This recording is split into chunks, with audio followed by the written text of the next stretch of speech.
Sir 'Hanuman' movie మరి ప్రశాంత్ వర్మ గారి డైరెక్షన్‌లో తేజ సజ్జా గారు హీరోగా వచ్చిన ఈ సినిమా ఇవాళ ప్రేక్షకుల ముందుకు వచ్చింది సార్. మరి ప్రేక్షకుల్ని మెప్పించడంలో ఈ సినిమా ఏ మేరకు సక్సెస్ సాధించింది? అలాగే బాలీవుడ్‌లో కూడా ఈ సినిమా రిలీజ్ చేశారు కాబట్టి అక్కడ ఏ మేరకు ఇది ఆకట్టుకునే అవకాశం ఉందంటారు సార్? అంటే హనుమాన్ అనమన్నాడు ఆయన. హ్మ్. హనుమాన్ అనొద్దు అని చాలా స్పష్టంగా చెప్పాడు ఆయన. అవును. కాబట్టి హనుమాన్గానే వ్యవహరిద్దాం. హనుమాన్ని సూపర్ హీరోగా తీసుకోవటం అనేది నిజానికి సూపర్ మ్యాన్ అనేటువంటి ఒక సినిమా ఉంది గతంలో ఎన్టీ రామారావు గారితో వి మధుసూదన్ రావు గారు తీశాడు. ఆ సినిమాలో హనుమంతుడి అంశతో సూపర్ మ్యాన్ ఆవిర్భవించటం లాంటి ఒక పాయింట్ మీద కథ నడిపాడు ఆయన మధుసూదన్ రావు గారు. దాదాపుగా అలాంటి ఆలోచనే ఇతనికి కూడా ఉంది, ప్రశాంత్ వర్మకు కూడా ఉంది. ఈ సినిమాలో సూపర్ మ్యాన్ షాట్ ఒకటి ఎన్టీ రామారావు గారి షాట్ కూడా పెట్టాడు. అందుకని కొంత రెఫరెన్స్ ఎక్కడో ఇతని బ్రెయిన్లో పనిచేస్తుంది అని అనిపిస్తుంది. టోటల్గా ఒక సూపర్ హీరోగా మన పురాణాల్లో ఉన్నటువంటి ఒక క్యారెక్టర్ని తీసుకుని ఒక కథని ఎలా చెప్పాలి అనే దాని మీద కసరత్తు చేశాడు ఆయన. అది నిజానికి చాలా కష్టపడ్డాడు. ఇది టోటల్గా ప్రశాంత్ వర్మ కష్టమే సినిమా. రెండోది ఇతను ఒక రకంగా భయపెట్టాడు ఇండస్ట్రీని. అంటే రాజమౌళి వీళ్ళందరూ చేస్తున్నది అదే. ఈయన భయపెట్టింది ఎక్కడంటే ఒక ప్రాపర్ స్క్రిప్ట్తో ఎటువంటి స్టార్డమ్ లేనటువంటి ఆర్టిస్టులను తీసుకొని కూడా కొంచెం డిజైన్డ్గా పెడితే ఆడియన్స్ని థియేటర్లుగా రప్పించడం పెద్ద కష్టమేం కాదు అనేది ప్రూవ్ చేశాడు ఈ సినిమాతో. అంటే మొదటి నుంచి తను మాట్లాడినటువంటి మాటలు, అలాగే సినిమా మీద ఒక చిన్న కాంట్రవర్సీ రైజ్ అయింది అనుకోకుండా. అప్పుడు కూడా ఎక్కడా నోరు విప్పి మాట్లాడలేదు, మరక మంచిదే అన్న పద్ధతిలో వెళ్ళిపోయారు. Dil Raju episode, Chiranjeevi versus Dil Raju episode ఇవన్నీ కూడా కలిసి వచ్చినాయి సినిమాకి. కలిసి వచ్చి థియేటర్లకి జనాలు వెళ్ళారు ఈ సినిమాలో ఏముందో చూద్దామని. రెండోది చిరంజీవి గారి ఉపన్యాసం ప్రభావం చాలా కనిపించింది.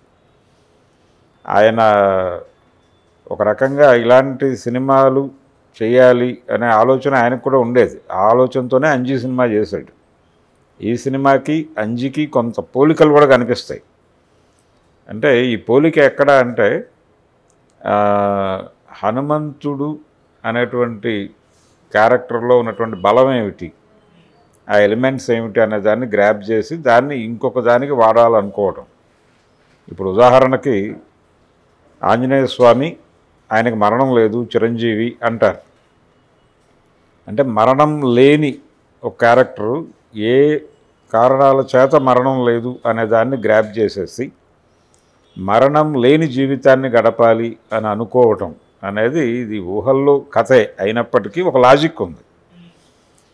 ఈ లాజిక్ మీద ఒక క్యారెక్టర్ని, ఒక విలన్ క్యారెక్టర్ని, ఒక హీరో క్యారెక్టర్ని, అంటే దైవశక్తిని దుర్మార్గమైన కార్యక్రమాలకు వినియోగించాలనుకునేటువంటి క్యారెక్టర్కి, జనం కోసం దీన్ని నిలబెట్టాలి అనుకునేటువంటి క్యారెక్టర్కి మధ్య ఒక ఘర్షణ. దీన్ని సినిమాగా చెప్పటం అనేది చాలా పాత ఐడియానే అయినప్పటికీ దీని మీద స్క్రిప్ట్ వర్కౌట్ చేసుకున్నాడు ఆయన. వర్కౌట్ చేసుకున్నాడు. ఆ మేరకు ఎగ్జిక్యూషన్లో కూడా ఎక్కడ తడబడలేదు, తను స్ట్రైట్గా వెళ్ళిపోయాడు. వర్కౌట్ అయింది సినిమా. ఫస్ట్ హాఫ్ ఆడియన్స్ని నిలబెట్టగలిగాడు. సెకండ్ హాఫ్లో పర్టికులర్గా ప్రీ క్లైమాక్స్ దగ్గర చిన్న కన్ఫ్యూజను. అంటే దీనికి సీక్వెల్ ఉంటుంది అని ఆయన బ్రెయిన్లో ఉంది, కానీ ప్రేక్షకుడు ప్రిపేర్ అయి ఉండడు. ప్రేక్షకుడిని ప్రిపేర్ చేయటం దగ్గర చిన్న కన్ఫ్యూజన్ వచ్చింది. పర్టికులర్గా ఆయన ఎక్కడైతే సినిమా చాలా హై లెవెల్కి పెడుతుంది అని అనుకున్నాడు, అంటే చివరి 20 నిమిషాలు చాలా కీలకం సినిమాకి. ఆ చివరి 20 నిమిషాలు సస్టైన్ చేయటంలో, ఆ ఎమోషన్ని సస్టైన్ చేయటంలో చిన్న తడబాటు, చిన్న కన్ఫ్యూజను కనిపిస్తుంది. అది కొంచెం బయటకు వచ్చేటువంటి ప్రేక్షకుడికి చిన్న అసంతృప్తి కలిగిస్తుంది, అంతవరకే.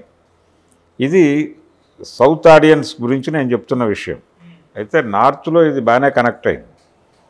నార్త్ నుంచి వస్తున్నటువంటి రివ్యూలన్నీ కూడా చాలా మంచి రివ్యూస్ వస్తున్నాయి ఈ సినిమాకి. థియేటర్ని ఎమోషనలైజ్ చేయటంలో, థియేటర్ని ఎంటర్టైన్ చేయటంలో, ఈ రెండిట్లోనూ అతను దాదాపు ఒక 50% విజయం సాధించాడు. ఇది చాలు. టికెట్ కొనుక్కొని థియేటర్లోకి వెళ్ళినటువంటి ప్రేక్షకుడు ఎంటర్టైన్మెంట్ కోరుకుంటాడు, లేదు ఎమోషన్ కోరుకుంటాడు. ఈ రెండు ఉంటే ఓకే, అది పెద్ద హిట్ అవుతుంది. ఇతను ఎంటర్టైన్ చేయగలిగాడు, ఒక మార్మిక వాతావరణంలో కథని నడపగలిగాడు. లాజిక్లోకి వెళితే చాలా గందరగోళం ఉంది సినిమాలో. అంజనాద్రిలో జరిగేటువంటి ఒక అప్రజాస్వామిక పాలన మీద జనం తిరుగుబాటు అనేది సింగిల్ లైన్, ఏకవాక్య కథ ఇది. అంటే ఆంజనేయ స్వామి క్షేత్రపాలకుడుగా ఉన్నటువంటి అంజనాద్రిలో జరిగేటువంటి ఒక కథలో అక్కడ పాలెగాడు ఉంటాడు. ఆ పాలెగాడు చాలా అన్డెమోక్రటిక్గా బిహేవ్ చేస్తూ ఉంటాడు, పన్నులేసి జనాల్ని వేధిస్తూ ఉంటాడు. అతని రాక్షస పాలన నుంచి ప్రజల్ని బయటకు తీసుకురావడమే కథ. ఈ పనిని ఒక సాధారణ పౌరుడు, అంటే సమాజంలో ఏ గౌరవము లేనటువంటి జులాయిగా తిరిగేటువంటి ఒక కుర్రాడు, అల్లరి చిల్లరగా తిరిగే కుర్రాడు ఈ పాలెగాడిని ఎలా ఎదిరించి గెలుస్తాడు, అలాగే ప్రజల్ని ఎలా బతికిస్తాడు అనేది లైన్. ఇతనికి దైవశక్తి ఎలా సహకరించింది అనే దగ్గర ఆంజనేయ స్వామిని తీసుకున్నాడు. ఈ క్రమంలో ఇంకొక విలన్ని క్రియేట్ చేసి, ఒక సూపర్ విలన్ని క్రియేట్ చేసి దీనికి పై లేయర్లో ఇంకొక కథ నడిపాడు ఆయన.